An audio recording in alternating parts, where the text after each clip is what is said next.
को सुदृढ़ करना पड़ेगा पॉजिटिव वे में, हमें बहुत अनुशासित तरीके से और बहुत हमें जो हमारी ऊर्जा पॉजिटिव है, जो सकारात्मक ऊर्जा है उसके साथ, क्योंकि हम हिंदुस्तानी होने का, हिंदुस्तान में रहने का जो अपनी जो हमारे संस्कार है, जो हमारी संस्कृति है, जो हमारे बहुत सारी चीजें हैं शुद्ध रही इतने सदियों से।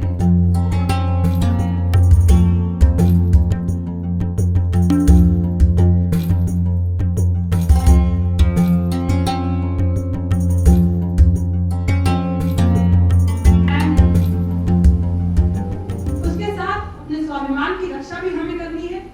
हमें ये भी देखना है कि कोई ऐसी सीमा न पार हो जिससे हमारा स्वाभिमान, हमारा आत्मसम्मान कोई ले पाए, उसके लिए भी करना है, लेकिन हमें बीच का रास्ता निकालना पड़ेगा। Majority of the molestation are in the household. घर में मोलेस्ट करते हैं, पड़ोसी मोलेस्ट करते हैं या घर के लोग मोलेस्ट करते हैं, उसका रिपोर्टिंग का क्या करेंगे? इसीलिए मैं संवेदनशीलता की बात कर रही हूँ। एंड आई टेल यू, इसमें कोई एज बार नहीं है।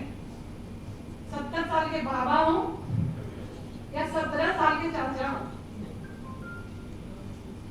दूसरी बात मैं बताती हूँ, लड़की और लड़का बच्चा भी कोई डाइवर्जन नहीं है। It can be a boy, it can be a girl. तो अपने दिमाग से चीजें निकाल दीजिए कि हमेशा लड़कियों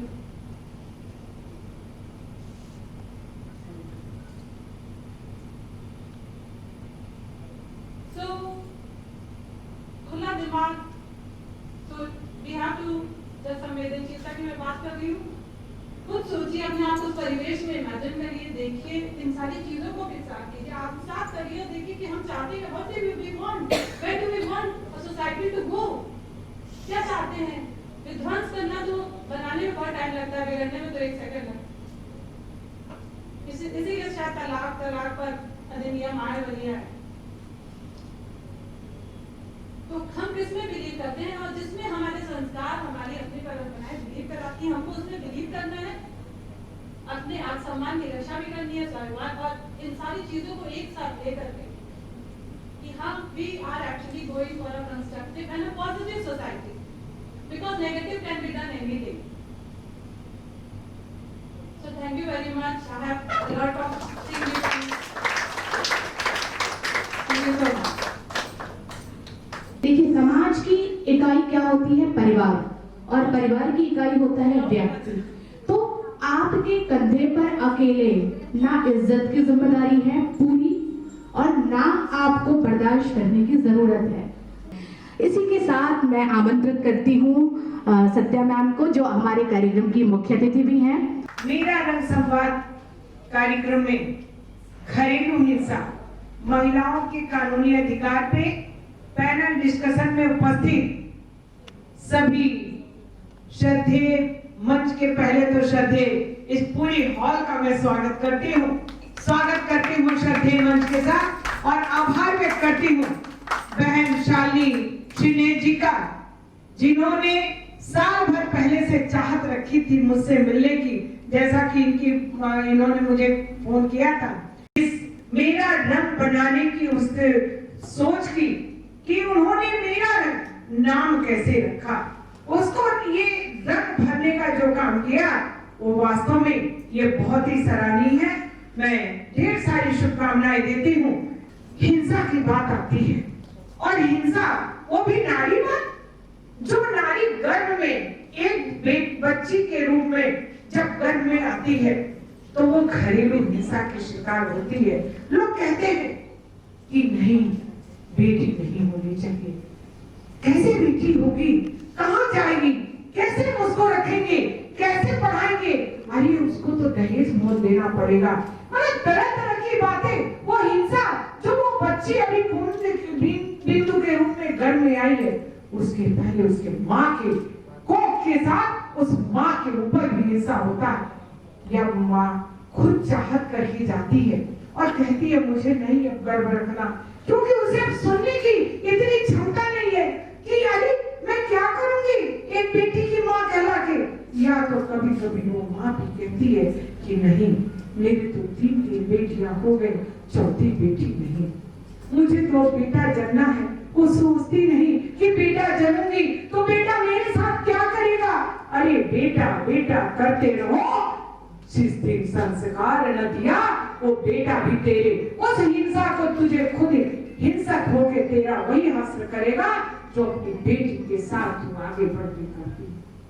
तो वो घरेलू हिंसा के शिकार पहले उस घर में बच्ची आती है। तब हम भी नारी हैं, हम खुद बढ़ के एक नारी की समस्या, खुद की समस्या को हल करने के लिए जागरूकता करनी चाहिए। जगह जगह ये जरूरी नहीं कि बहन शालिनी ही जाए, बहन दिव्या रानी ही जाए या कोई भी जाए, आप लोगों में से कोई भी जाए, सुमन बहन जाए या सब लोग हैं जाए, ऐसा नहीं है। कोई भी जाए, सब जाए, बढ़े तो इस चर्चा को जरूर छेड़ दें कि परिवार एक है। परिवार विघटन करने की जो दर्द अभी दिव्या बहन ने कहा, वास्तव में ये भारतीय संस्कृति है। भारतीय संस्कृति में तोड़ फोड़ परिवार कोई हमारे यहाँ ये पद्धति नहीं है। यानी कि परिवार हमारा है, परिवार को हमें बचाना है और परिवार को संभालने के लिए हमें आज जब भी जागो तभी सवेरा। और वास्तव में बहन शाली ने इस जागरूकता का जो अभी दिया भी जलवाया है, ये बहुत आगे जाएगा, ऐसी हमारी शुभकामनाएं हैं। आप सभी का हृदय से आभार व्यक्त करते हूँ और ढेर सारी शुभकामनाएं देती हूँ, क्योंकि मुझे जाना है, इसलिए आप लोगों से क्षमा मांगते हुए अपनी वाणी को विराम देती हूँ। जय भारत, जय नारी शक्ति को विराम देती हूँ। मैं आमंत्रित करती हूँ राजनीति, कविता और साहित्य जगत में अपना विशेष परिचय लहराने वाली अपनी दीदी डॉक्टर चेतना पांडे जी। डगर मुश्किल है तैयारी से रहिए, डगर मुश्किल है तैयारी से रहिए, छली है वक्त बेदारी से रहिए, जहन बोले कि समझौते किए जाए, ये दिल कहता है खुददारी से रहिए। अभी आदरणीय पूर्व महापौर में हमारी मातृवत डॉक्टर सविता पांडे मैम कह रहे थे कि पहले समस्याएं नहीं थी, लोग बहुत प्यार से रहते थे। पहले पूरे गांव के लोग सारी बेटियों को बहू बेटी की समझते थे, अपने परिवार के सदस्य समझते थे। सच भी है, ऐसा नहीं है कि वो गलत कह रही थी, वो ठीक कह रही थी, लेकिन ये पूरी तरह सच नहीं है।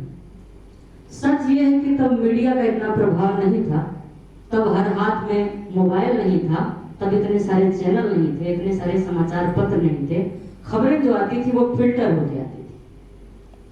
दिव्या मैम कह रही थी कि जितने भी अपराध होते हैं बच्चों पर या महिलाओं पर, कम उम्र की महिलाओं पर यौन अपराध होते हैं, वो ज्यादातर घर के लोग ही करते हैं। मामा, चाचा, फूफा जो भी, वही कर सकता है जो घर में प्रवेश कर सके, जिसके साथ बच्चा, लड़की या लड़का, छोटा बच्चा जिसके साथ इजीली रहता है और परिवार के लोग उस पर विश्वास करते हैं।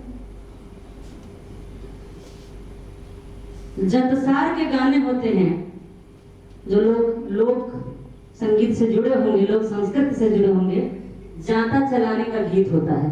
तो सत्या मैम कह रही थी तो मुझे वो भाव याद आ रहे थे, संदर्भ याद आ रहे थे, पंक्तियां तो नहीं याद आ रही थी। आप कल्पना करें 11-12 साल की कोई लड़की, तब तो 12 साल की लड़कियां बड़ी हो जाती थी, शादी उनकी करना जरूरी होता था तो लोग शादी कर देते थे। 12 साल की लड़की ससुराल चली जाए तो बच्ची तो है नहीं, अब तो वो बहू है, भाभी है, पत्नी है, उसके ऊपर जिम्मेदारियां हैं। और 3 बजे रात में उसको गांव में उसको उठा करके जांत पे गेहूं पीसने के लिए बैठा दिया जाए। अब जंतसार के गाने खोज के पढ़िएगा, अभी जो बात हो रहा था पुराने समय में ये सब नहीं होता था, तो आप देखिएगा सारे गानों की लगभग यही कहानी है कि माँ मैं बहुत परेशानी में हूँ, तुमने मुझे दूर क्यों भेज दिया, पिताजी इतनी क्या जल्दी थी कि मुझे दूर भेज दिया। कंटेंट सबका यही है। आपको जंतसार का कोई गाना ऐसा नहीं मिलेगा जिसमें बड़े उमंग से लड़की गा रही है कि हाँ मैं मेरा पिया घर आया हो राम जी। उस तरह की आनंदित करने वाली बात कहीं कोई नहीं है। मैम जो कह रही थी कि पुरानी परिपाटी भी अच्छी है, आधुनिकता की भी तमाम सारी चीजें अच्छी हैं। मेरा भी व्यक्तिगत रूप से मानना यही है कि सारी चीजों को हम छोड़ नहीं सकते। ऐसा नहीं कह सकते कि अरेंज मैरिज खराब ही है। अरेंज मैरिज हम लोग के माँ बाप ने किया था, बड़े बड़े ठीक से काटा, हमारे जैसे होनहार बच्चे हुए। और लव मैरिज भी असफल हो जाता है। ऐसा नहीं है कि आप किसी को लगातार 3-4 सालों से बात करते रहिए, फिर भी अचानक किसी दिन लगता है ये तो वो था, ये कौन है? जो प्रेमी था वो तो वो था, ये पति जो है ये कौन आदमी? तो ये सही है कि प्री काउंसलिंग अगर की जाए, किसी के साथ आपकी शादी होने वाली हो, बैठा करके बातचीत हो, संवाद हो, और संवाद के बाद भी जिंदगी है तो थोड़ा एडजस्टमेंट तो हर रिश्ते में करना पड़ता है। केवल पति पत्नी ही नहीं, सारे रिश्ते हैं, सामाजिक रिश्ते हैं, पारिवारिक रिश्ते हैं। अगर आपको जीवन को चलाना है तो थोड़ा एडजस्टमेंट सबको करना पड़ता है। कुल मिलाकर मूल मंत्र भी ये है। भोजपुरी में कहते हैं जेकर हुरा तेकर पूरा, हिंदी में कहते हैं जिसकी लाठी उसकी भैंस। आप सशक्त बनिए, समर्थ बनिए, शिक्षित बनिए।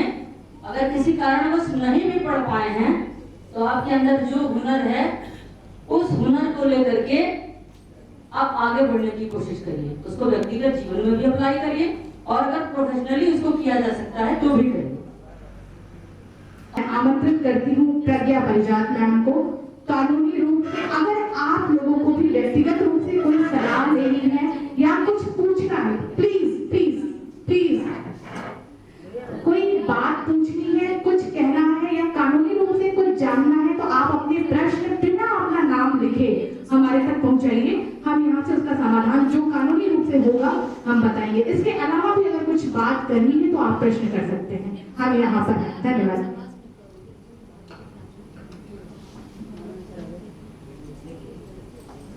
बाबा गोरक्षनाथ की जय। मैं गोरखपुर मेरा ससुराल है, मैं वैसे इलाहाबाद से हूँ, दिल्ली सुप्रीम कोर्ट में प्रैक्टिस करती हूँ। And thank you so much, सारे पैनलिस्ट से मिलकर बहुत अच्छा लगा और सच में बड़ा एम्पावर्ड फील होता है ससुराल में आके काम करना। बहुत सही फील आता है। शालिनी दीदी जब भी ससुराल लिंक पर है तो हम लोग पीठ पीछे बात करते रहते हैं कि सही है, सबको समझ आएगा, अपनी वक्त समझ आएगी इस तरीके से। तो थोड़ा सा मेरा हिंदी ढीला हो सकता है, मिक्स शब्दों का इस्तेमाल करूंगी। और जैसे कि हिस्ट्री की क्लास थोड़ी बोरिंग होती थी, उसी तरीके का ऐसा हो सकता है, क्योंकि मैं आप लोगों को एक्चुअली बताऊंगी कि घरेलू हिंसा होता क्या है लीगली। आप लोग बताएंगे, कोई आप लोग क्या समझते हैं घरेलू हिंसा से? आप कोई भी हाथ ऊपर करिए और बताइए कॉमन पार्लेंस में क्या आप लोगों को लगता है कि घरेलू हिंसा एक्चुअली क्या होती है?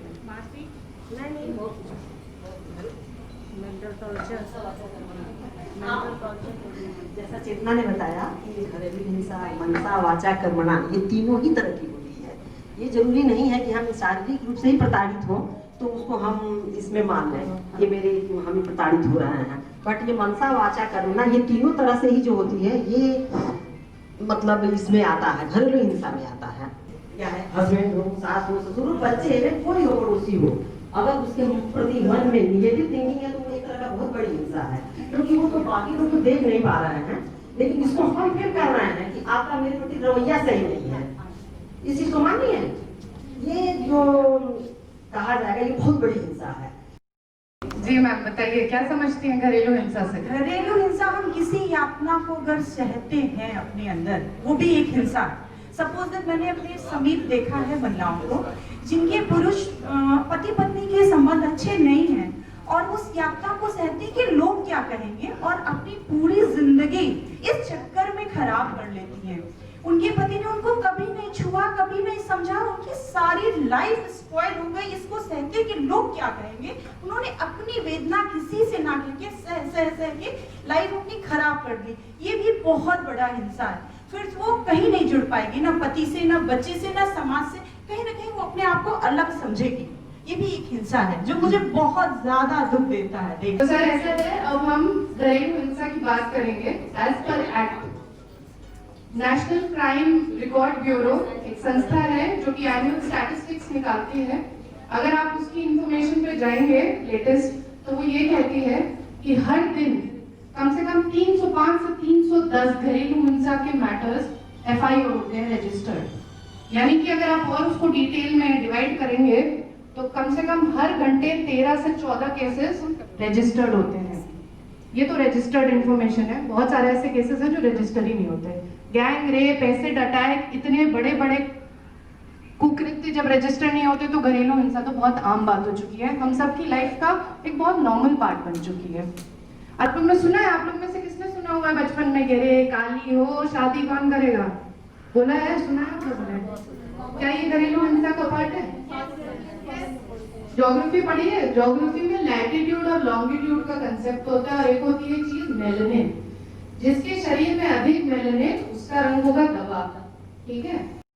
शारीरिक हिंसा चूंकि दिखती है शरीर पे, इसलिए लोगों को एक्चुअली लगता है, कम से कम आप जब पुलिस के पास जाएंगे तो पुलिस कहती है कहाँ काटे फटे आए हो, जब तक काटे फटे नहीं आओगे तब तक कैसे मान लें घरेलू हिंसा हुई है, ठीक है।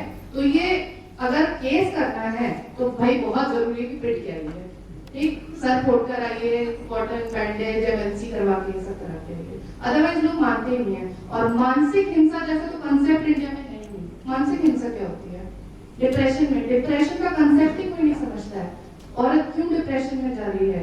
आप लगातार उसे पुल डाउन कर रहे हो, आप उसके व्यक्तित्व पे चोट डाल रहे हो, उसकी एस्पिरेशंस को इतना लो डाउन कर देते हो कि वो अपने आप को खुद नहीं समझती है। उसको लगता है कि मेरा सारा संसार, मेरी सारी पर्सनैलिटी रिवॉल्व करती है मेरे पति, मेरे घर वाले और मेरे बच्चों के अराउंड। आपका आत्मसम्मान इतना टूट जाता है कि आपको समझ ही नहीं आता कि आप मेंटली डिस्टर्ब हैं। आप सारे काम कर रहे हैं, आप शायद नॉर्मल लग रहे हैं, लेकिन अंदर ही अंदर आप कोढ़े होते जा रहे हैं। तो शारीरिक हिंसा तो चोट हो गई जो कि एक्टिवली होती है, एक्टिवली दिखती है कि शरीर पर मारे गए चोट, बेल्ट से मारना, लात से मारना, चीज फेंक कर मारना, शारीरिक हिंसा। मानसिक हिंसा मैंने आपको बताया कि लगातार किसी बात के लिए आपको तंज कसे जा रहे हैं। इतना कम दहेज लेकर आई हो, बाप ने क्या सिखाया है तुम्हारी? तुम्हारी माँ ने यही बाप ने कभी नहीं, सॉरी गलत चीज बोल दी मैंने। तुम्हारी मम्मी ने क्या सिखाया है? मम्मी ने कुछ सिखाया नहीं है। पापा तो कहीं नहीं आते हैं, पापा तो अच्छे ही होते हैं until unless दहेज दे दें। तो दहेज देना बहुत जरूरी है जी। माँ बाप ने क्या सिखाया? पर परवरिश में मुझे लगता है मोरलेस, हाँ ठीक है, शायद जनरलाइज नहीं करना चाहिए, लेकिन मोरलेस परवरिश में अगर कुछ भी आपसे गलती हुई है तो तुम्हारी माँ ने यही सिखाया है, हम यही सुनते आए हैं, ठीक है। देखिए सबका वही कहना है, ठीक है। तीसरी चीज आर्थिक एक्सप्लॉयटेशन। क्या ये डोमेस्टिक वायलेंस का पार्ट है? अच्छा, आप लोगों में से कितनी महिलाएं कार्यरत हैं, गवर्नमेंट जॉब या कोई भी प्राइवेट सेक्टर हो कहीं पर भी? कौन कौन बोलेंगे अपना हाथ ऊपर? नाम तो सब पता है। अच्छा, आपका पति कौन, आप में से अगर बताना चाहे तो किसका पति एटीएम रख लेता है? नहीं, लेकिन एटीएम से बहुत एम्पावर्ड नहीं फील होता, स्वाइप कराए तुरंत जो मन आए खरीद लिया। मेरा पति तो अपना एटीएम मुझे दे दिया। मैम आप बहुत भाग्यशाली हैं, मैं आपके बहुत साथ खुशी से बात करती हूँ, आज तक मेरे पति अपने एटीएम को स्वाइप नहीं किया है। बहुत बढ़िया। तो यदि आपका पति आपका एटीएम रख ले रहा है, आपकी इंफॉर्मेशन और आपकी कंसेंट के बिना पैसे खर्च कर रहा है, चाहे कितने कम पैसे कमा रही हो आप, लेकिन वो आपकी मेहनत से कमाए हुए पैसे हैं, आपकी एफडी है, बिना उसने पूछे या उसने आपसे पूछ के दबाव में, फोर्स से, कोर्शन से आपसे साइन करवाया, गया बैंक और उसने पैसा निकाल लिया। चाहे इमोशनल ब्लैकमेल, चाहे कुछ भी, अलग अलग तरीके होते हैं, बहुत सारे रीजन हो सकते हैं, वो उसने किया। क्या ये डोमेस्टिक वायलेंस कॉन्स्टिट्यूट करेगा? बिल्कुल करेगा। चौथा, सेक्सुअल वायलेंस। सेक्स के नाम पे हमारे तो कोई बात ही नहीं करता है, ये क्या हो गया वो। कौन बताएगा सेक्सुअल वायलेंस क्या हो सकता है डोमेस्टिक वायलेंस के पार्ट में? अपनी मर्जी के बिना जिस तरह से संबंध बनाए जाते हैं वो सेक्सुअल वायलेंस। ऐसा कैसे हो सकता है कि औरत की मर्जी क्या होती है? औरत की मर्जी नहीं हो सकती, वो भी इंसान है, उससे भी इम्पोर्टेंट है, वो भी, उसके भी जीने का सेम अधिकार है, इनफैक्ट ज्यादा है। अगर उसके साथ कुछ भी ऐसा किया जा रहा है जो अननेचुरल है तो definitely it's the domestic violence. देखिए, ये आपने बहुत अच्छी बात बोली, इसमें दो कॉन्स्टिट्यूएंट आते हैं। पहला है आपकी मर्जी के बिना, दूसरी बात है अननेचुरल। आपकी मर्जी के बिना जरूरी है, हो सकता है आप थके आ रहे हैं, आपकी इच्छा नहीं करना चाहते हैं, पर ये एक आपसी सहमति, अभी भी मराठी रेप का कंसेप्ट नहीं है, वैवाहिक रेप का कंसेप्ट इंडिया में आया नहीं और बहुत मुश्किल है, मुझे लगता भी नहीं इतनी जल्दी आएगा, उम्र का एक क्लॉज है। लेकिन दूसरी बात है अननेचुरल सेक्स। शायद कोई एक ऐसी सिचुएशन जब आपका पति आपसे सेक्स डिमांड कर रहा है, लेकिन जिस नॉर्मल प्रक्रिया से सेक्स होता है उस प्रक्रिया से नहीं, और आप कंफर्टेबल नहीं हैं, आप नहीं करना चाहते हैं, लेकिन फिर भी वो आपको फोर्स कर रहे हैं और सिर्फ उनका दिल रखने के लिए आप कर रहे हैं, ये भी अमाउंट करता है डोमेस्टिक वायलेंस को। ये सारी चीजें डोमेस्टिक वायलेंस का कॉन्स्टिट्यूएंट है। तो ये सारे आपके अलग अलग कैटेगरीज हैं जो कि डोमेस्टिक वायलेंस में आते हैं। अब आपको मैं और कुछ बातें बताना चाहूंगी जो कि बिल्कुल लॉ स्पेसिफिक है। जो जब लॉ बना 2005 में डोमेस्टिक वायलेंस एक्ट, उस समय ये समझा गया, ये जरूरी माना गया कि औरतों के खिलाफ क्राइम्स बहुत ज्यादा बढ़ रहे हैं। 498A इस तरीके के सेक्शंस होते हैं, दहेज को लेके मारपीट, उत्पीड़न और वुमेन मैट्रिमोनियल शादीशुदा रिलेटेड आपके बहुत सारे केसेस होते हैं जो अलग से रिपोर्ट होते हैं, लेकिन डोमेस्टिक वायलेंस जैसा कंसेप्ट नहीं आता कि घरेलू हिंसा जैसा कोई कंसेप्ट होता है। उसके बाद ये माना गया, कुछ कैटेगरीज डाली गई।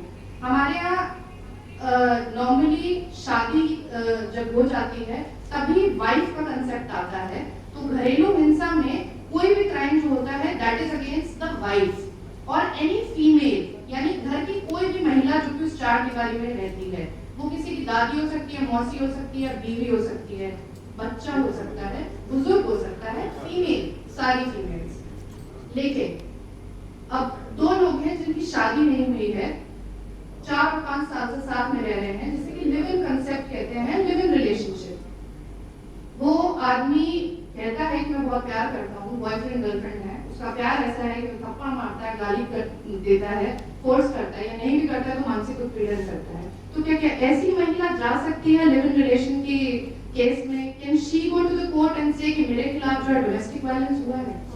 जा सकती है। तो ये बहुत ही सिफाकत और बहुत ही खूबसूरती है इस एक्ट की कि इन्होंने लिव इन रिलेशनशिप को भी एक्सेप्ट किया है। और ये इनफैक्ट लिव इन रिलेशनशिप में जो बच्चे आते हैं दुनिया में, उनके लिए भी लॉ एंड ऑर्डर काफी अच्छा हो चुका है। अब उनको भी मतलब जैसे कि जेनेटिक, देखिए मैं उस शब्द का इस्तेमाल करूंगी, बायोलॉजिकली उनको भी सारा मतलब वो सारा हक मिलेगा जैसे मिलना चाहिए। आमतौर पे जो हमें मिला है, आपको मिला है, उस तरह अगर लिव इन रिलेशनशिप से जो बच्चे आते हैं उनको भी पूरा बायोलॉजिकली वो सब हक मिलता है, हमको राइट मिलता है। देखिए मैं वही कहना चाहती हूँ कि बच्चा कभी भी इलीगल नहीं हो सकता है, ठीक है? तो ये बहुत एक अच्छी चीज है। मियाँ बीवी के संबंध नाजायज हो सकते हैं, लेकिन बच्चा नाजायज नहीं हो सकता। हाफ मदर या half father, half uterine blood होगा, इस तरीके की चीजों की, लेकिन बच्चे की कोई गलती नहीं है। उनके पेरेंट्स की गलती या ना गलती हो सकती है, जो भी हो, सामाजिक दबाव व्हाटएवर, लेकिन बच्चा कभी इलीगल नहीं हो सकता है। तो ये जानना बहुत जरूरी है। तो जब से डोमेस्टिक वायलेंस एक्ट आया है, वहाँ पे बच्चों को लीगल मान लिया गया है। हिंदू मैरिज एक्ट और जितने भी इस तरीके के संशोधन हुए, वहाँ पे बच्चे को हमेशा जायज माना गया है। वेडलॉक से जो भी बच्चा पैदा होता है और उसका प्रॉपर्टी में अधिकार है, वो जो है एंसेस्ट्रल प्रॉपर्टी में अधिकार मांग सकता है। ये सारी बातें मैंने आपको बताई।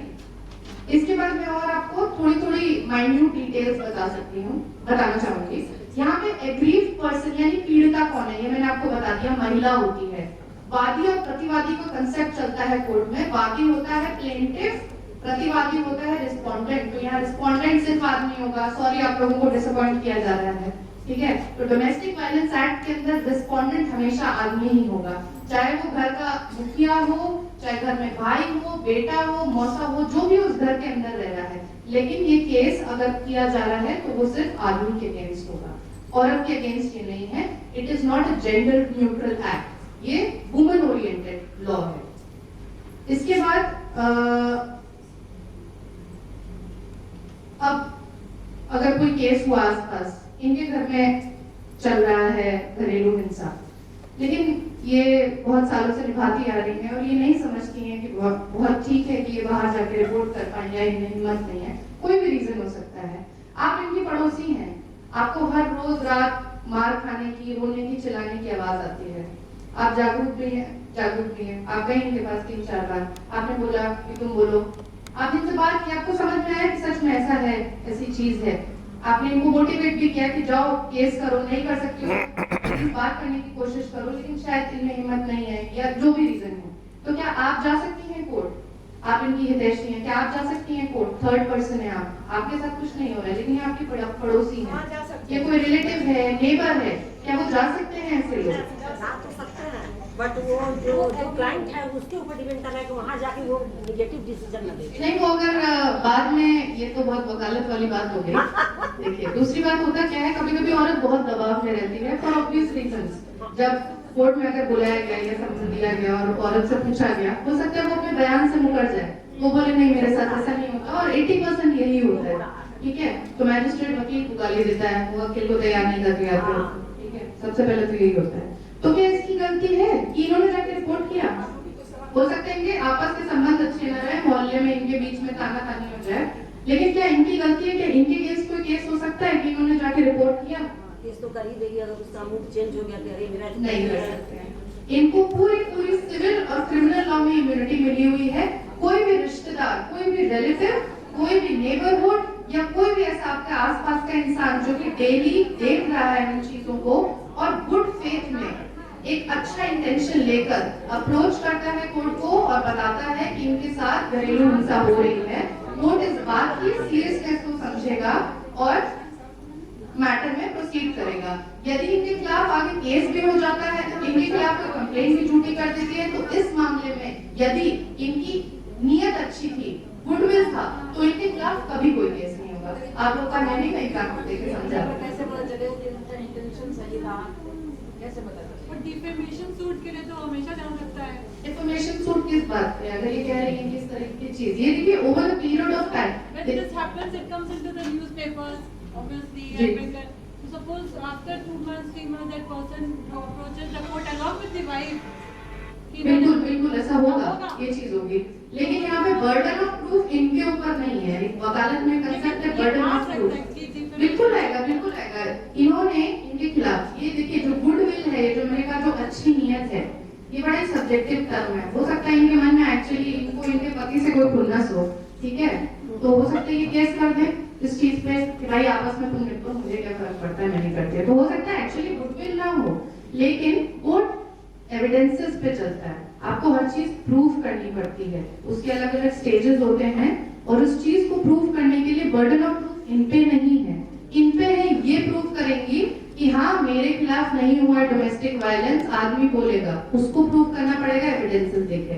बहुत सारी चीजें होती हैं, क्या प्रीवियस केसेस हुए हैं, क्या कभी पीसीआर पे फोन हुआ है, शारीरिक इनका एमएलसी होगा, मेडिकल लीगल सर्टिफिकेट्स होते हैं, इस तरीके की चीजें होती हैं, बहुत टेक्निकल ग्लिचेस हैं, लेकिन इस तरह की परेशानियां आ सकती हैं। ये वाले, ये इन्होंने बहुत नॉर्मल बात बोली कि लोग डेफेमेशन के लिए कह सकते हैं, लेकिन यूजुअली होता नहीं है। देखिए, हम एक समाज में रह रहे हैं, सामाजिक ताना बाना है। चूंकि मैं वकील हूँ, मेरा काम है कोर्ट के अंदर, तो पहले तो हमारे वैसे ही कहा जाता है कि बेटियों को तो वकालत पढ़ाए मत करो, ब्याह तो होगा ही नहीं तुम लोग का। दिल्ली में भी रहते हैं, किराए पे घर नहीं मिलता है, अरे वकीलों को कौन रखेगा, इस तरह की बड़ी दिक्कतें होती है हम लोगों को, लेकिन छोड़ा नहीं जा सकता। हम सोसाइटी का पार्ट है। शादी बहुत ही इंपॉर्टेंट इंस्टीट्यूशन है, जिनको बिलीफ है या जिनको बिलीफ नहीं है। प्यार बहुत ही एसेंशियल एलिमेंट है, यदि प्यार नहीं है तो क्या अरेंज मैरिज और क्या लव मैरिज।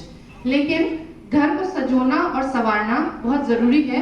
एक क्षण लगता है घर तोड़ने में, मेरी फीस बन जाती है, मुझे कोई परेशानी नहीं, लेकिन मैं कोशिश करती हूँ एज अ लॉयर कि यदि कोई भी इस तरह की पीड़िता या मैट्रिमोनियल वायलेंस किसी महिला के साथ हुआ है, यदि वो मेरे पास आ रही है और अपनी परेशानी बता रही है, तो उसे मैं लीगल काउंसलिंग ना देके मैं उसे नॉर्मल काउंसलिंग दूं। वो एक मनोवैज्ञानिक के पास जाए, अपनी मनोदशा बताए, क्या सच में हर चीज का एक एक्सटेंड है। अच्छा, मेरे हस्बैंड ने मेरे को 2 बार गाली दे दी क्योंकि मैंने कुछ किया, उन्होंने मुझे 2 बार गाली दे दी, लेकिन उसके बाद कभी नहीं दिया, और मेरा ईगो बहुत हर्ट हो गया। क्या मैं जाके डोमेस्टिक वायलेंस का केस कर सकती हूँ? या एक बार आपके हस्बैंड ने गुस्से में तना के थप्पड़ मारा आपकी 25 साल की शादी में, 25 साल बाद आपको याद है इसने मेरे को थप्पड़ मारा था, अब जाऊंगी domestic violence. Can you do that? भी करना पड़ता है। अब इतनी लंबी गृहस्थी चल चुकी है, अगर पिछली बात को लेके चलेंगे तो कहाँ से चलेगा, बच्चे बड़े। ये बहुत अच्छी कुछ तो एक बच्चा बड़ा हुआ, ठीक है। देखिए, मैं शायद मॉडर्न जमाने की हूँ, इसलिए राब्ता नहीं रख पाऊंगी, परिवार चलाने के लिए, परिवार चलाने का फंडा एक ही होता है। लेकिन मुझे लगता है कि महान भारतीय नारी बनना, रोज पिटना, गाली खाना उससे ज्यादा बेहतर है कि आप अपने बच्चों के सामने एक अच्छा एग्जाम्पल दें। आपके बच्चे वो वायलेंस देख के ग्रो कर रहे हैं, उनकी साइकी इतनी डिस्टर्ब हो जाती है कि उनकी लाइफ में आगे के साल बहुत ही डिस्टर्ब रहते हैं। इसलिए rather than ये बोला जाए स्कूल में कि लड़का लड़की अलग अलग बैठेंगे, सेक्स एजुकेशन देना बहुत जरूरी है। शादी से पहले मैरिज काउंसलिंग बहुत जरूरी है, और शादी होने के तुरंत बाद गुड न्यूज कब सुना रही हो उससे ज्यादा ये इम्पोर्टेंट है कि आप बच्चे को रियर कैसे कर रहे हैं, एक अच्छी परवरिश दीजिए। ये सारी चीजें बहुत इम्पोर्टेंट है। कुछ चीजों के बारे में हमारे देश में अभी भी लोग बात करना जरूरी नहीं समझते, लेकिन it's very important that it's high time we should speak now. हम लोगों को बात करना बहुत जरूरी है। दिव्या मैम जाना चाह रही हैं उनकी कुछ प्रॉब्लम है, तो मैं अर्चना मैम से रिक्वेस्ट करती हूँ कि दिव्या मैम को मेरा रंग की निशानी दी जाए। हाँ टाइम से आ गए ये तो सच है।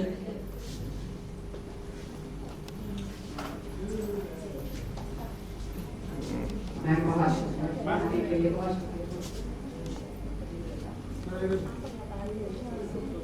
क्वेश्चन आंसर्स का सिलसिला हम लोग चाय पीते वक्त जारी रखेंगे।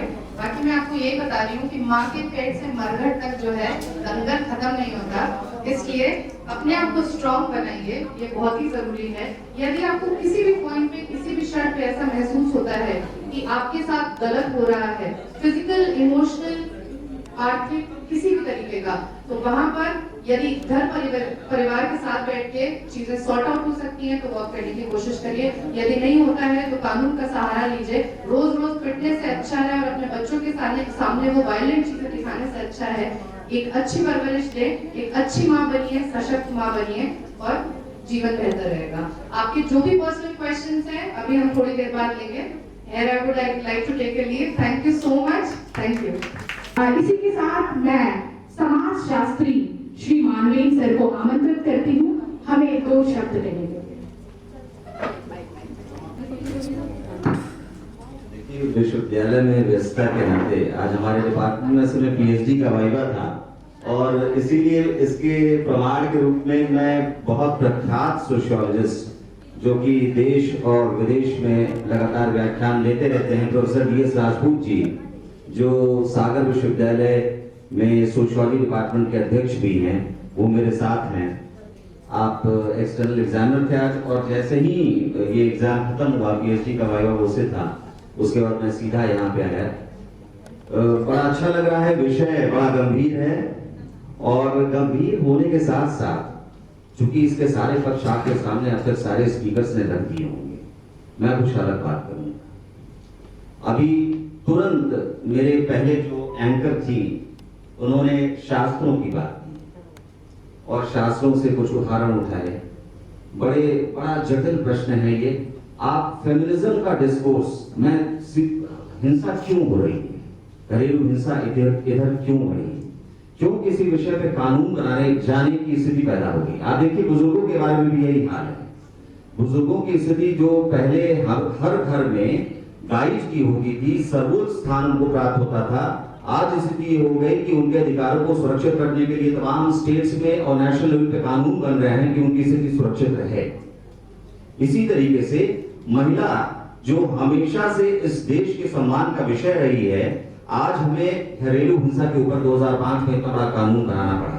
ये क्यों हुआ, इसके इतिहास में बस जाइए, क्योंकि सारी बातें अब तक स्पष्ट कर चुके होंगे पैनलिस्ट। मैं आपसे फेमिनिज्म के डिस्कोर्स के बारे में, चेतना हमारे स्टूडेंट हमारे सामने बैठी हुई हैं, इन्होंने तमाम सारे मंचों पर अपनी धाक जमाई है अपनी कविता से और अपने विचारों से। आपको भी निश्चित इन्होंने बताया होगा इन विषयों के बारे में, और चूंकि दिव्या जी पहले बोल चुकी हैं हमसे, बहुत अच्छी बातें आपने रखी। फेमिनिज्म का जो पूरा प्रस्थान बिंदु है, नारीवाद का जो पूरा प्रस्थान बिंदु है पश्चिम में और भारत में, वो एकदम अलग है। कभी भी भारत की किसी भी फेमिनिस्ट ने, सो कॉल्ड फेमिनिस्ट हम कहते हैं, फेमिनिस्ट कहलाना नहीं चाहा, चाहे वो सरोजिनी नायडू जी हो, चाहे वो कोई भी हो। और इसका कारण अगर आप जानेंगी तो नारीवाद का पूरा, चूंकि डोमेस्टिक वायलेंस भी उसी डिबेट का एक हिस्सा है, वो आप उसको डोमेस्टिक वायलेंस को अदरवाइज समझ नहीं पाएंगे आप। सबसे पहला जो महिलाओं के अधिकार के विषय में संघर्ष वैश्विक स्तर पर शुरू हुआ, वो सफराजिस्ट मूवमेंट था, जिसको फर्स्ट वेव ऑफ फेमिनिज्म हम कहते हैं, नारीवाद का जो प्रथम चरण है। और वो लगभग 150 वर्षों तक चला और उसकी परिणति ये हुई कि 1920 के आसपास 20 और 30 के बीच में लगभग 25 यूरोपीय राष्ट्रों ने महिलाओं को वोट का अधिकार दिया। बड़ी लंबी लड़ाई थी। फर्स्ट वेव ऑफ फेमिनिज्म, जिसको हम लिबरल फेमिनिज्म कहते हैं, उदारवादी नारीवाद, और उसके बाद वैश्विक स्तर पे लगभग 4 दशकों का सन्नाटा था। 1960 के आसपास सेकेंड वेव ऑफ फेमिनिज्म शुरू होता है, नारीवाद का द्वितीय चरण, जो बहुत ही अग्रेसिव राइटिंग के साथ शुरू हुआ। वुllstonecraft और तमाम सारे साइमन डी बुआ, अगर आप पूरे इतिहास को पढ़ेंगी तो उसमें तमाम सारे मुद्दे उठाए गए, जिसमें नारियों ने अपने स्वतंत्रता की बात की, अबॉर्शन राइट्स की बात हुई, डाइवोर्स की बात हुई, और वो सारा डिस्कोर्स वहां से शुरू होता है। लेकिन भारत में अगर आप देखें तो नारीवाद प्रस्थान बिंदु क्यों अलग है, वहीं से मैंने शुरू किया और वहीं पे मैं आ रहा हूं। समय चूंकि बहुत कम है, इस पर आप लोग सोचिएगा और उसको डोमेस्टिक वायलेंस से कनेक्ट कीजिएगा। जो इंडिया में फेमिनिज्म चला वो कभी भी अग्रेसिव फेमिनिज्म, जिसको रेडिकल फेमिनिज्म, अतिवादी नारीवाद नहीं था, क्योंकि अतिवादी नारीवाद के लिए जो माहौल तैयार हुआ था पश्चिमी राष्ट्रों में, वो भारत में नहीं था। भारत में कोऑपरेशन आधार बिंदु था महिला और पुरुष के संबंधों का।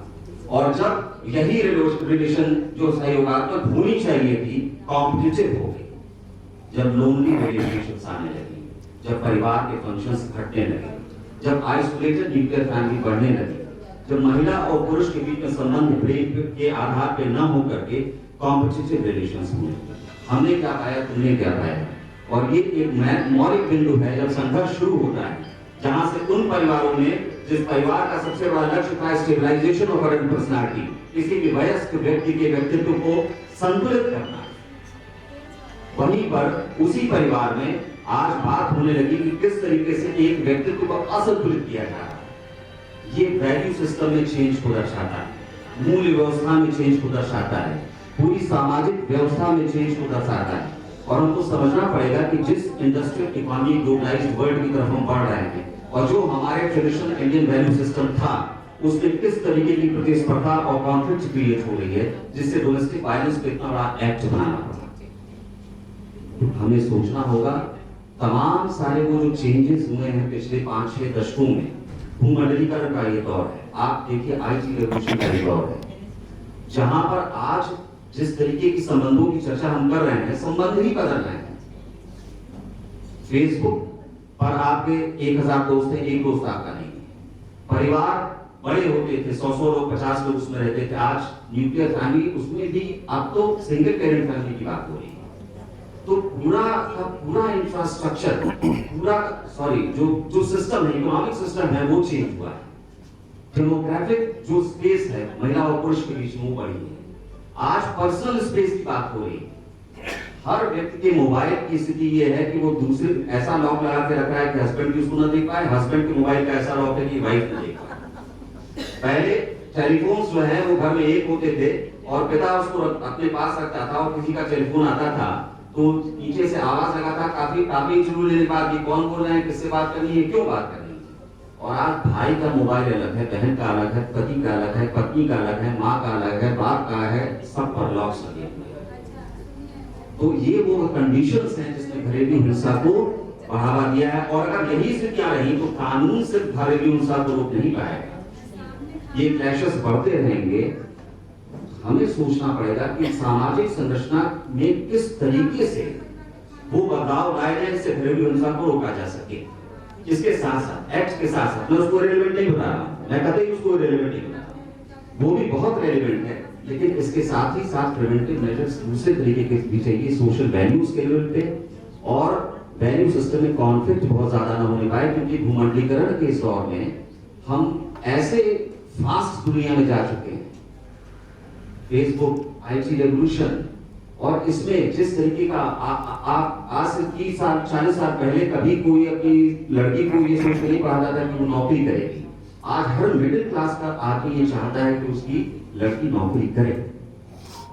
अपनी बहू पर वो दूसरे आदर्श इंपोज करता है, लेकिन जब दूसरे फैमिली में जाने तो उसकी बेटी के ऊपर इंप्लीमेंट होता है तो उसको बुरा लगता है। ये ऐसी चीजें हैं जिस पर विचार करना होगा। चूंकि आज गलती मेरी है कि मैं पूरा समय नहीं पाया, मैं सिर्फ कुछ विचार आपके बीच में छोड़ के जा रहा हूँ, जिस पर आप दोबारा कभी मौका मिलेगा तो बात करेंगे। धन्यवाद। बड़ा अच्छा लगा। आयोजकों को धन्यवाद, शाली जी को धन्यवाद, आप सभी को धन्यवाद कि आपने अवसर दिया यहाँ पे मुझे। थैंक यू सर, आपको भी कोटि कोटि धन्यवाद। यहाँ आए हुए हमारे पुरुष भाई हैं, बहने हैं और अतिथिगण जितने भी हैं, सभी लोग अपनी कीमती समय निकाल के यहाँ पे आए रंगमंच में। और सबसे उससे बड़ी चीज मैं शालिनी जी को बहुत धन्यवाद देती हूँ कि शालिनी जी ने जो मंच यहाँ पे मेरे रंग का दिया है, वो शायद हमारे क्या से रंग का जो रंग होता है ना, यहाँ हम सब अपने में ही देख रहे हैं। हाँ, आप सभी का बहुत बहुत शुक्रिया। बहुत सुंदर पैनल था, बहुत सुंदर डिस्कशन।